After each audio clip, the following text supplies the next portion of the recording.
going to cover how to perform the dead bug exercise. And if you've ever trained with me, you know this is one of my favorite exercises, and I think everybody should be doing this one in their workout program. So here we go. All right, so the first thing you want to do is grab yourself a yoga mat or go onto a carpeted surface so that you're not destroying your spine along the way. So what you'll do, you're going to lie down. And the very first thing that we want to do is make sure that our spine is against the floor.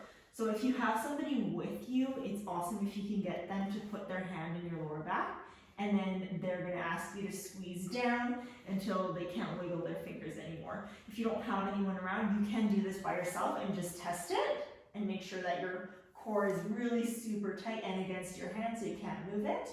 And once you have that nice tight pressure, you're going to come up into kind of like a reverse crawling position, okay? If you're a very beginner or maybe a postpartum person who's just given birth and just kind of getting back into, you know, gentle core workouts, I would recommend starting with the beginner version, which would be to just tap the knee down on one side and tap the knee down on the other side. So you're keeping that same angle in your leg and just pretty much hinging from the hip, touching down on the ground with your heel and coming back to center, all the while keeping that pressure in through your core. So it looks pretty easy, but it's actually quite challenging, especially if you're a beginner.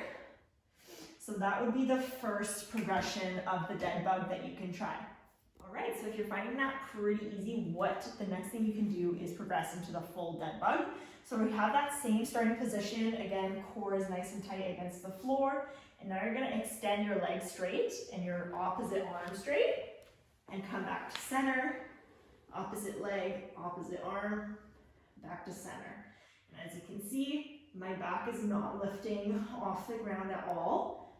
So you wanna go nice, slow, and controlled with this one. And you will feel that your core is gonna get really, really tight, and it might feel hard for you to breathe. So make sure that you don't hold your breath with this one, and make sure that you're just breathing consistently throughout the exercise. All right, so if you're finding that pretty easy, the next thing that you can do to make this a little bit harder is to have all the same form, but instead of having your legs bent in this at the starting position, you're now going to do it with your legs straight.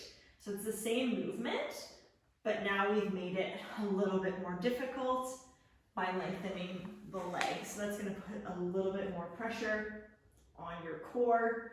But again, we're just making sure to go all the way down with both legs and arms and keeping it slow and controlled as we go. So you're really going to feel this one burn in your core. So those were 3 ways on how to perform the dead bug exercise. Please let me know in the comments which one you're going to be trying next. If you found this video useful, please give it a like and don't forget to subscribe. Have a great day and we'll see you later.